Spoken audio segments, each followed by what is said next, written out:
지혜. 지혜는 성공을 위한 실용적인 기술인가? 혹은 이기적인 목적을 위한 능력일 뿐인가? 혹은 타인을 이해하는 폭넓은 것인가? 하는 것을 두고 성경의 지혜에 관해서 오늘 함께 나눠보도록 하겠습니다. 지혜, wisdom, 명철, prudence, 분별력, discernment, 통찰력, understanding. 편의상 구약의 히브리어 대신에 영어로 표현했습니다. 성경의 지혜는 이렇게 다양한 의미를 가집니다. 심지어는 부정적으로 사용되는 경우도 있는데요. 특별히 아롬이라고 하는 성경의 히브리어 단어가 이제 그렇습니다. 이 단어가 쓰인 것은 창세기 3장에 교활한 뱀이 등장한 교활에 들어갑니다. 인간의 지혜를 이제 열망하게 되죠. 그리고 다말 강간 사건에서도 마찬가지로 암논이 자기 누인 다말을 향해서 연정을 품었을 때 교활한 친구 요나답이 이렇게 하라고 코치하게 됩니다. 그것이 바로 아롬의 교활한 친구였죠. 욥의 지혜로운 친구들도 융통성 없는 주장을 했죠. 욥의 마음을 아프게 했습니다. 그것이 과연 지혜로운 것인가 하는 생각을 해보게 됩니다. 하지만 거꾸로 예수께서는 뱀같이 지혜로우라고 말씀하십니다. 그렇기 때문에 이 지혜롭다고 하는 이 아롬 자체가, 이 지혜는 이 가치를 가지고 있는, 선과 악을 가지고 있는 것이 아니라 양면적으로 쓰였습니다. 성경에 나온 지혜의 두 번째 단어는 샤칼이라고 하는 단어인데요. 성경에서 보면 마스길이라고 나옵니다. 시편의 헤드에 보면 다윗의 마스길, 또 누구의 마스길 이렇게 이제 등장하죠. 바로 그것이 지혜라는 단어입니다. 통찰력, 이해력을 포함한 실용적인 지혜이죠. 성전 기구를 제작했던 사람의 성공을 얘기하기도 합니다. 지혜 세 번째 단어는 바로 being이라고 하는 단어인데요.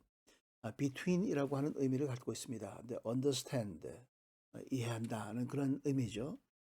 아, 감각기관의 지각을 넘어선 분별력을 얘기합니다. 우리가 행간을 읽는다라고 표현하는 그런 것과 마찬가지 이야기입니다. 주를 경외하는 것이 지혜요, 악에서 떠나는 것이 명철이다. 명철이라는 말로 표현되기도 합니다. 지혜의 네 번째 단어는 하캄이라고 하는 단어입니다. 이것은 명사형이 호크마인데요. 가장 널리 사용되기 때문에 들어본 적이 있으실지 모르겠습니다. 오늘 이 지혜에 관해서 나누면서 이 네 가지 단어들이 모두 뭉뚱그려져서 이 지혜로 표현된다는 것을 염두에 두시고, 각각에 대해서 각 구절마다 어떻게 나누는지까지는 오늘 보지 않고 전체로서 보겠습니다. 첫 번째는 구약의 지혜, 그리고 지혜의 의미 진화, 그리고 신약의 지혜, 이 순서대로 보도록 하겠습니다. 구약의 지혜입니다. 구약의 지혜는 아주 다양합니다. 잠언에는 굉장히 긍정적으로 이제 기록되지만 잠언 밖에서는 긍정적인 경우도 있고 부정적인 경우도 있습니다. 그것이 또 간혹은 이 사람들끼리 지혜에 대해서 충돌하기도 하는데요. 왕궁의 전문인 현자층, 말하자면 왕의 고문단 역할을 했던 그 와이즈맨, 그 현자들과, 그리고 하나님의 계시를 받았던 예언자들과는 지혜에 대해서 충돌하게 되었습니다. 직접 하나님과 관련될 때 지혜가 의미를 갖게 되는 거죠. 여호와의 율법은 완전해서 영혼을 되살리고 여호와의 증거는 확실해서 어리석은 사람을 지혜롭게 만들며, 여호와의 하나님의 그런 의미죠. 하나님과 관련될 때 의미가 있습니다. 다른 문화권의 지혜와도 구별됩니다.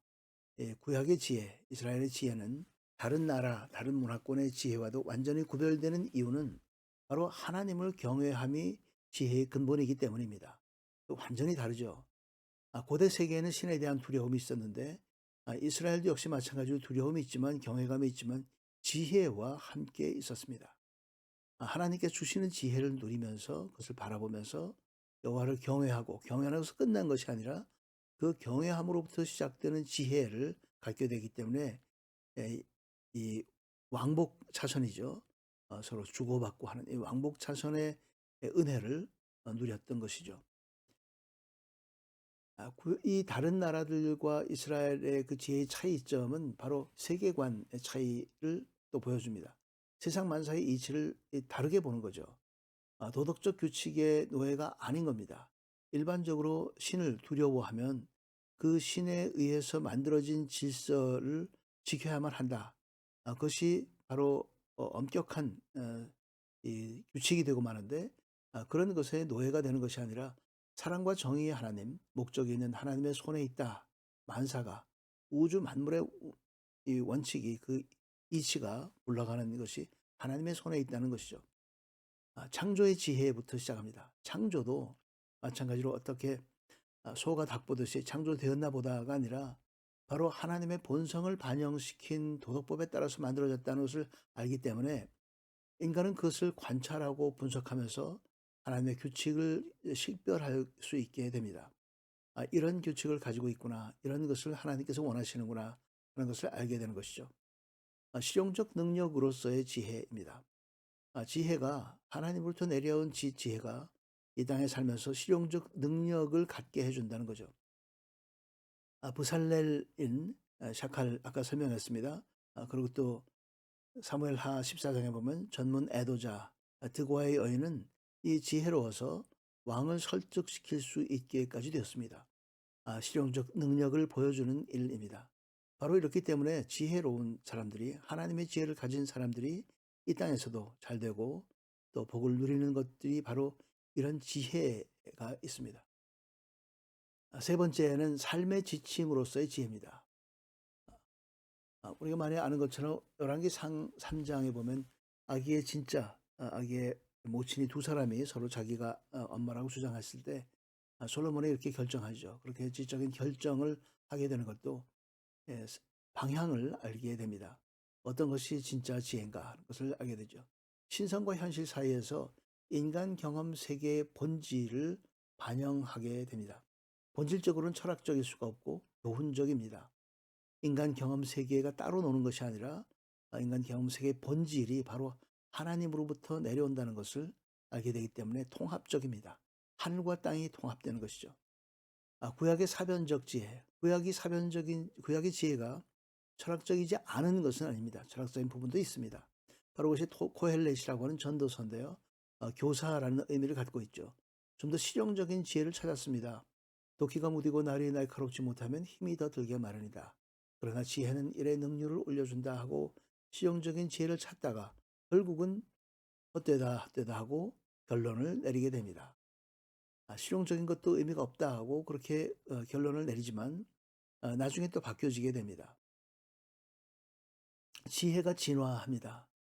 지혜 개념은 구약시대가 끝날 무렵에 서기관이나 현자들을 점점 닮아가게 됩니다. 점점 더 관련을 깊이 맺게 됩니다. 그래서 실학의 손자가 조부의 작품을 번역하고 소개하면서 지혜가 문학이 됐다고 얘기를 하죠. 물론 이 실학서나 실학의 지혜서는 의경을 얘기합니다. 우리 성경에는 없고 가톨릭에서 보는 의경이 있고 위경도 있습니다. 의경에 솔로몬의 지혜서가 있는데 바로 그것은 전도서의 일부 사변적인 진술을 비판하는 것처럼 그렇게 보여집니다. 왜 비판했을까? 마치 전도서의 주장과 균형을 맞추려고 전도서가 너무 저쪽으로 가니까 균형을 맞추려고 했던 것은 아닌가 하고 그렇게 생각이 되어지는 것이죠. 그렇게 해서 지혜가 점차 진화하면서 변해가게 됩니다. 그렇게 신약 시대를 맞이하게 됩니다. 신약에 와서는 지혜가 덜 두드러지게 되지만 예수님의 가르침과 인격에서 지혜는 중요한 위치를 차지하게 됩니다. 지혜라는 단어가 등장하는 것이 아니라 통째로 다 지혜로운 것이죠. 예수님의 지혜는 어떤 것인가? 예수님은 현자의 역할을 하게 되었습니다. 랍비, 이 와이즈맨의 역할을, 티처의 역할을 감당하게 되었었던 거죠. 하지만 단순한 지혜를 넘어선 비유를 사용하면서 굉장히 폭넓고 시공을 넘는 그런 진리를 가르쳐 주셨습니다. 그의 가르침은 예언적이고 제사장적이었습니다. 단순한 교사적이 아니라 그것을 훨씬 넘어서는 것이죠. 지혜로서의 예수님입니다. 잠언의 의인화된 지혜와 예수님의 창조 참여를 연결해서 그렇게 해서 이 설명한 학자들도 있었지만, 하지만 하나님의 아들은 만물보다 먼저 계시고 만물은 그분 안에 함께 서 있습니다 하는 골로새 1장 말씀을 보면 예수님을 잠언의 지혜가 의인화된 그 정도 레벨에 놓을 수는 없다는 생각이 이제 들게 됩니다.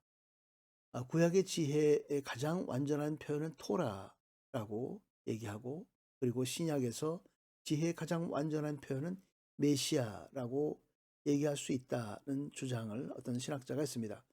사도 바울이 그렇게 얘기했다고 얘기하는 거죠. 부르심을 받은 사람들에게는 그리스도는 하나님의 능력이며 하나님의 지혜입니다 하고 분명히 얘기하죠.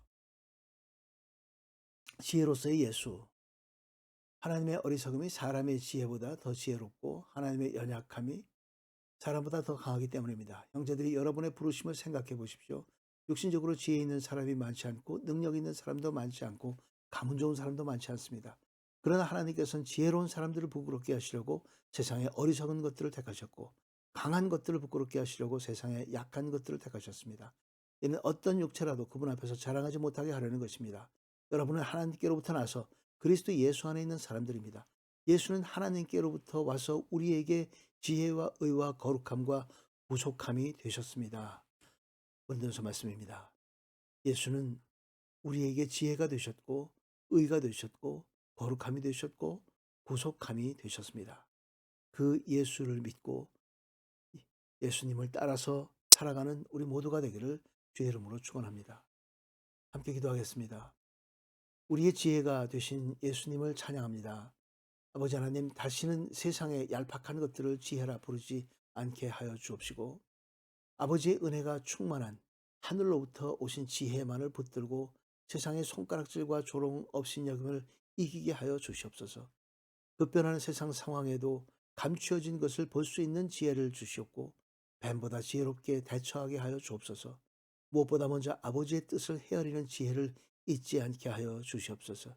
예수 그리스도의 이름으로 기도드리옵나이다. 아멘. 네, 끝까지 시청해 주셔서 감사합니다. 오늘 자료는 사전유에서 많이 인용했습니다. TWT라고 하는 사전이 있고요. 렉섬 성경사전을 인용했습니다. 연락처입니다. 한절기에 건강 조심하시고 다음 주 시간에 뵙도록 하겠습니다. 감사합니다.